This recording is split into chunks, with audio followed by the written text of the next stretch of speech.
আসসালামু আলাইকুম ওরহমতুল্লাহি ওবারাকাতুহু।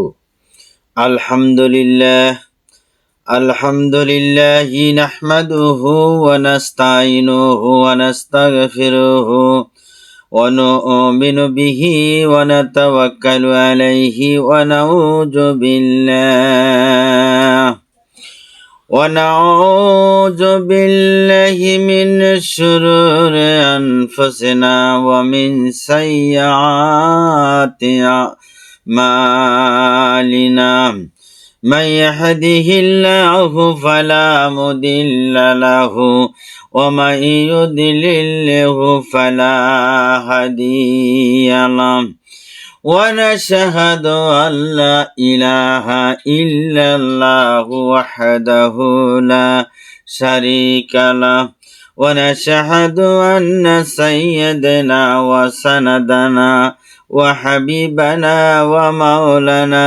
محمدا عبده ورسوله الذي أرسله بالحق بشيرا ونذيرا وداعيا إلى الله بإذنه وسراجا منيرا فقد قال الله تعالى في كلامه المجيد وفرقانه الحميد أما بعد فأعوذ بالله من الشيطان الرجيم بسم الله الرحمن الرحيم يا أيها الذين آمنوا أطيعوا الله ورسوله ولا تولوا عنه وأنتم تسمعون إن الله وملائكته يصلون على النبي يا أيها الذين آمنوا صلوا عليه وسلموا تسليما صلى الله على محمد صلى الله عليه وسلم طلع البدر علينا من سنية البدع وذاب الشكر علينا ما دعا لله دعي صلى الله على محمد صلى الله عليه وسلم রাত আধার কেটে আকাশে চাঁদ উঠল দিকে দিকে আলোর ধারা ছুটল সাল্লাল্লাহু আলা মুহাম্মদ সাল্লাল্লাহু আলাইহি ওয়াসাল্লাম। মানবতার বন্ধু তিনি রাহমাতাল লিল আলামিন, তাই তো শুকর গুজার করি মোরা কুলমুকল কাদেন সেদিন।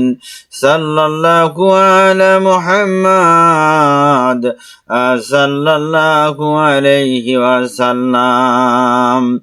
পাহাড় ঝরনা নদী সাগর সেই আলোতে ভাসছে, নিখিল ভুবন আকুল হয়ে সেই আলোতে হাসছে।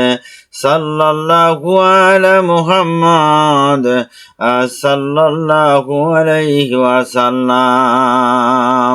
নাহমাদুহু ওয়া নাসাল্লি আলা রাসূলিহিল কারীম। আমার বন্ধুগণ, আল্লাহ রাব্বুল আলামিন কোরআনে কারিমে বলেন, সূরা আনফাল আয়াত নাম্বার 20, পৃষ্ঠা নাম্বার 213, পারা 9। আল্লাহ রাব্বুল আলামিন কোরআনে কারিমে বলেন, ইয়া আইয়ুহাল্লাযীনা আমানু আতিউল্লাহা ওয়া রাসূলাহু ওয়া লা তাওয়াল্লাউ আনহু ওয়া আনতুম তাসমাউন।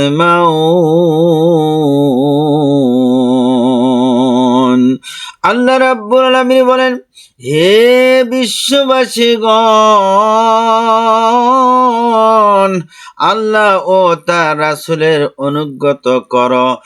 তোমরা যখন তার কথা শোনো তখন মুখ ফিরিয়ে নিও না। তোমরা তাদের মতো হইও না যারা বলে শুনলাম মান্য করলাম না। তোমরা কি জানো, আমার শেষ নবীর আগমনের পূর্বেই দুনিয়াটাকে আমি আল্লাহ সুন্দর করে সাজাইয়া রাখেছি। সুবহানাল্লাহ। আমার বন্ধুগণ, বুখারী শরীফের হাদিস নম্বর 1100, পৃষ্ঠা নম্বর 354, হযরত ইবনে আব্বাস রাদিয়াল্লাহু তাআলা থেকে বর্ণিত। তিনি বলেন, রাসূলে কারীম সাল্লাল্লাহু আলাইহি ওয়াসাল্লাম ইরশাদ করেছেন, পূবালী বায়ু দ্বারা আমাকে সাহায্য করা হয়েছে, আর পশ্চিমা বায়ু দ্বারা আদ জাতিকে ধ্বংস করা হয়েছে। তোমরা জেনে রাখো, আমার পিতা আব্দুল্লাহ ও মাতা আমিনা আর নানা ওয়াহাব জহুরি, আমরা একই বংশের লোক। আমার দাদা আব্দুল মুতালেব ও নানা ওয়াহাব জহুরি ইতিপূর্বে থেকেই বন্ধুত্ব ছিল। ইহার পূর্বে মক্কা মদিনার কোনো জায়গায় আমার মায়ের নাম দেখি নাই। আমি অনেক খুঁজে দেখেছি। যদি আমার মা আমিনার নাম পাইতাম তবে তাকে মায়ের মতোই আদর যত্ন করতাম। সুবহানাল্লাহ। এ জগতের সর্বশ্রেষ্ঠ রত্ন সব করে নিজেকে সবার ঊর্ধ্বে প্রতিষ্ঠিত সেরা গৌরবে ভূষিত করেছিলেন।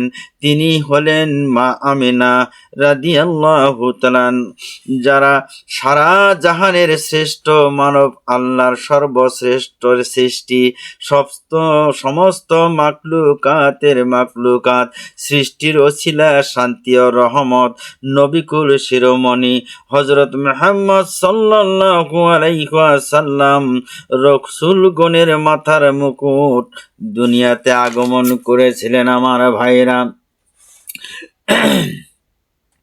হযরত মুহাম্মদ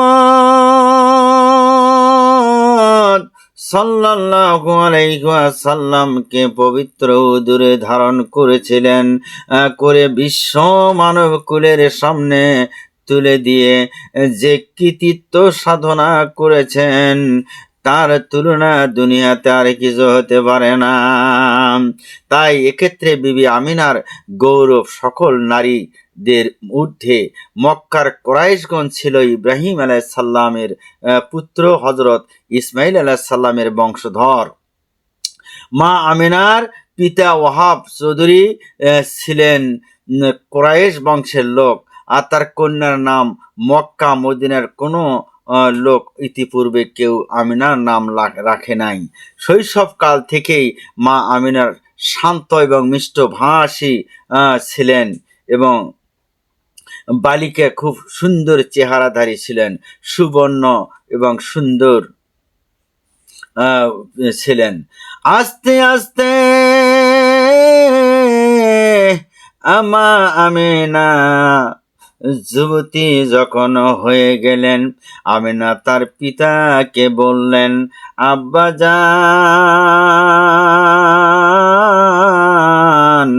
আমি যখন কোনো নির্জন স্থানে যাই তখন আওয়াজ শুনতে পাই, হে আব্দুল্লাহর স্ত্রী, তোমাকে ধন্যবাদ।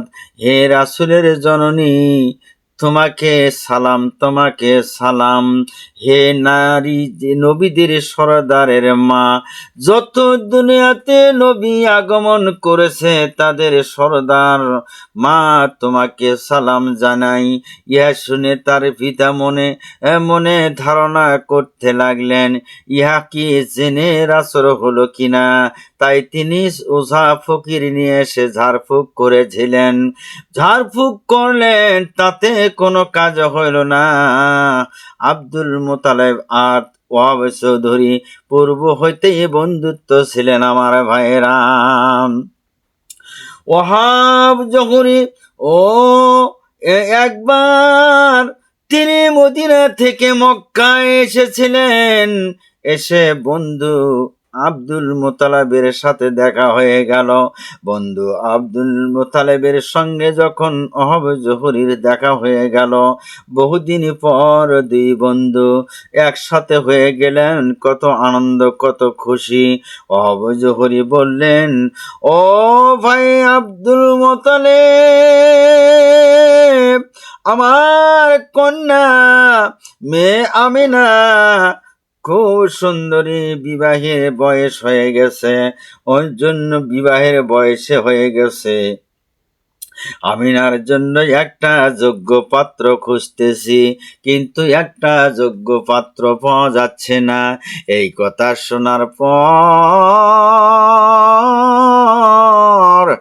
আব্দুল মোতালেব ডাক দিয়ে বললেন, ও ভাই ওয়াহাব জহুরি, শোনো শোনো, তবে তোমার কন্যা আমার পুত্র আব্দুল্লাহর কাছে যদি বিবাহ দাও তাহলে তো ভালো হয়। ওয়াহাব জহুরি এই কথা যখন শুনলেন, তাহা খুব খুশি হয়ে গেলেন। শুনে ওই প্রস্তাবে তিনিও রাজি হয়ে গেলেন। বন্ধুর ছেলের সঙ্গে বিবাহ হবে, মা আমিনার কোনো অসুবিধা নাই। আব্দুল্লাহ এমন পুরুষ ছিল যে তাকে আরবের শ্রেষ্ঠ পুরুষে বলা হতো। কেন আব্দুল্লাহ এত সুন্দর চেহারা, এত সুন্দর রূপ আল্লাহ পাক তাকে দিয়েছিলেন আমার ভাইয়েরা। কেননা তার কপালে নূরে মুহাম্মদের নূর চমকাইতেছিল। তিনি যখন রাস্তায় বের হতেন, শ্রেষ্ঠ সুন্দরীরা যত নারীগণ ছিল তাকে দেখার জন্য রাস্তায় পায়চারি করত, রাস্তায় দাঁড়িয়ে দাঁড়িয়ে থাকত। যেদিক দিয়ে আব্দুল্লাহ যাইত সেই দিকে হাজার হাজার নারীরা রাস্তায় দাঁড়িয়ে থাকতো দেখার জন্য। শতাধিক সুন্দরী নারী তার সাথে বিবাহ বসার জন্য পাগল হয়ে গিয়েছিল, বিবাহ বসার জন্য প্রস্তাব দিয়েছিল। কিন্তু ওয়াহাব জহুরি যখন মেয়ের বিবাহের প্রস্তাব দিল, তখন আব্দুল মুতালেব খুশি হইয়া প্রস্তাব যখন গ্রহণ করলেন, বিবাহের তারিখ ধারণ করলেন, বিবাহের সময় নির্ধারণ করলেন, বিবাহের জন্য যখন আয়োজন করলেন, যখন ঠিক করা হয়ে গেল, বিবাহের দিন তারিখ যখন হয়ে গেল, বিবাহ সমাধা সেই তারিখ মতে করলেন। যখন বিবাহ সমাধা হয়ে গেল, কয়েক মাস পর আমিনা আত্মসত্তা হয়ে গেলেন। এখন আব্দুল মুতালেব ইহা শুনে খুশি হয়ে গেলেন। নূরে মুহাম্মদী আব্দুল্লাহর কপাল হইতে মা আমিনার গর্ভে যখন প্রবেশ করলেন, মা আমিনার গর্ভে যখন আসার সাথে সাথে আব্দুল্লাহর সৌন্দর্যটা একটু কমে গিয়েছিল। আব্দুল্লাহর সৌন্দর্য কমে যখন গেল, আর বিবি আমিনার সৌন্দর্য বৃদ্ধি যখন হয়ে গেল, হঠাৎ মরুভূমির বাগানগুলো তরুতাজা হয়ে গেল, মহিষগুলি বেশি বেশি দুধ দিতে লাগলো।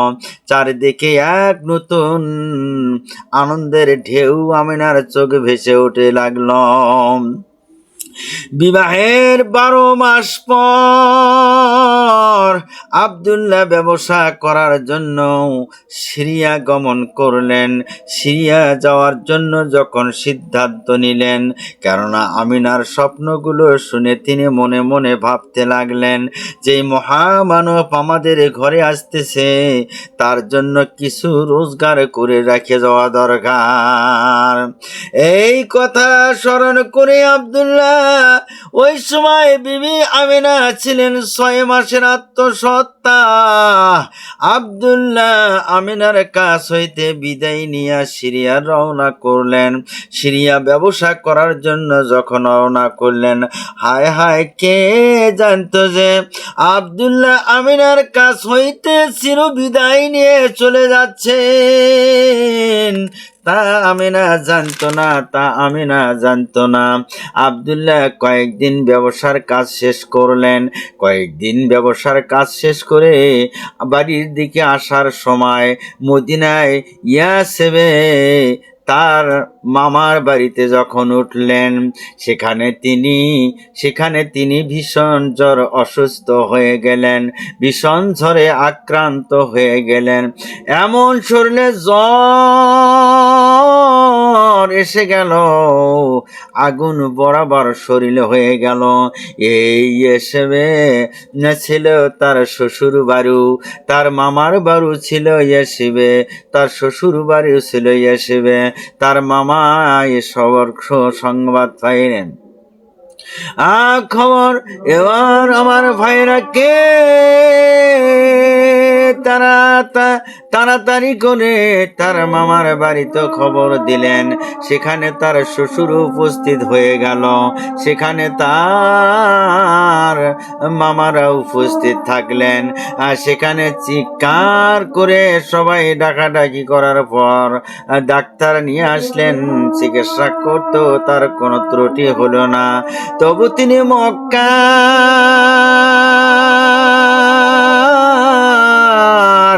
আসার জন্য ব্যাকুল হয়ে পড়লেন গো। অসুস্থ হওয়ার কারণে তাড়াতাড়ি বলতে লাগলেন, আমি মক্কায় চলে যাব, আমি আমার পিতার কাছে চলে যাব। এই সংবাদ শুনে আব্দুল মোতালেব ও বিবি আমিনা চিন্তায় পড়ে গেলেন।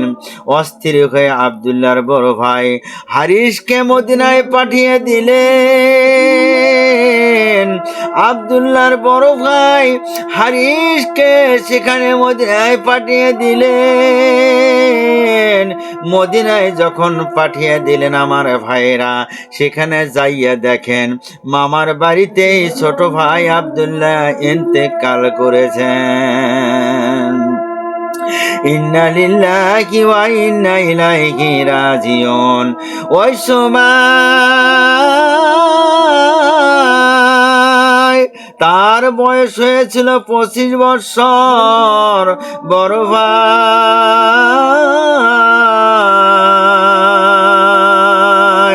হারিস আব্দুল্লাহকে নিয়ে বাসা আসার বদলে পিতার নিকট নিয়ে আসিল তার ছোট ভাইয়ের আব্দুল্লাহর মৃত্যুর সংবাদ নিয়ে। যখন আসলো মক্কায়, বৃদ্ধ পিতা আব্দুল মোতালেব একেবারে ভেঙে পড়লেন। এরপর 10 মাস 10 দিন যখন গত হয়ে গেল, তখন মা আমিনার কোল আলো করে শিশু নবী আগমন করলেন দুনিয়াতে। আমার ভাইরা, মুসা আলাইহিস সালামের তাওরাত কিতাবে হুজুর সাল্লাল্লাহু আলাইহি ওয়াসাল্লামের গঠনের কথা লেখা আছে, চুলের কথা লেখা আছে, রূপের কথা লেখা আছে, কি রকম রং হবে তাও তো ওই তাওরাত কিতাবের মধ্যে লেখা আছে। আচার আচরণ সমস্ত কিছু ব্যাখ্যা দেওয়া আছে তাওরাত কিতাবের মধ্যে। যখন এই কোনো বিপদ আসত গো, মহামারী দেখা দিত, এমনকি মহাপ্লাবন যদি হতো, সবাই শেষ নবী আখিরি পয়গাম্বার দুজাহানের বাদশা সরওয়ারে কায়নাত বুলবুল মদিনা বাগি মদিনা শাহী মদিনা মক্কারি মদিনা মা আমিনার নয়নের মণি নবী কুল শিরোমণি হযরত মুহাম্মদ সাল্লাল্লাহু আলাইহি ওয়াসাল্লামকে স্মরণ করলে সঙ্গে সঙ্গে তা মোচন হয়ে যেত, ভালো হয়ে যেত, দূর হয়ে যেত। আমার ভাইরা, নূহ আলাইহিস সালাম মহাপ্লাবনে পড়েছিলেন, আল্লাহ পাক সাহায্য করেছেন। ইব্রাহিম আলাইহিস সালাম নমরুদের আগুনে পড়েছিল, আল্লাহ পাক সাহায্য করেছেন। আইয়ুব আলাইহিস সালাম দুরারোগে পোকা দিয়েছিল শরীরে, আল্লাহ পাক সাহায্য করেছেন। ইউনূস আলাইহিস সালাম ফিরআউনের আক্রমণ, ইউনূস আলাইহিস সালাম মাছের পেটে হজম হয় নাই, আল্লাহ পাক সাহায্য করেছিলেন। মূসা আলাইহিস সালাম ফিরআউনের আক্রমণে পড়েছিলেন, আল্লাহ পাক সাহায্য করেছেন। আমার ভাইরা, সমস্ত নবীদের সুপারিশকারী, মাথার মুকুট, নবীকুল শিরোমণি, শেষ নবী আখিরি পয়গাম্বর দুজাহানের বাদশা সরওয়ারে কায়নাত বুলবুল মদিনা শাহী মদিনা মক্কারি মদিনা মা আমিনার নয়নের মণি নবীকুল শিরোমণি হযরত মুহাম্মদ সাল্লাল্লাহু আলাইহি ওয়াসাল্লাম 570 খ্রিস্টাব্দে 12ই রবিউল আউয়াল মাসের সোমবার দিবাগত রাত্রে শবে সাদেকের সময় দুনিয়াতে আগমন করলেন। মা আমিনার ঘরে গিয়ে শিশু নবীকে দেখে সাফিয়া দৌড় দিয়ে মক্কার নেতা আব্দুল মুতালেবকে ডাক দিয়ে বলতে লাগলেন, বাবা আব্দুল্লাহর ঘরে এমন সুন্দর ফুটফুটে জ্যোৎস্নার মতো একটা ছেলে হয়েছে গো বাবা, আসেন আসেন দেখে যান, দেখে যান কত সুন্দর ছেলে হয়েছে।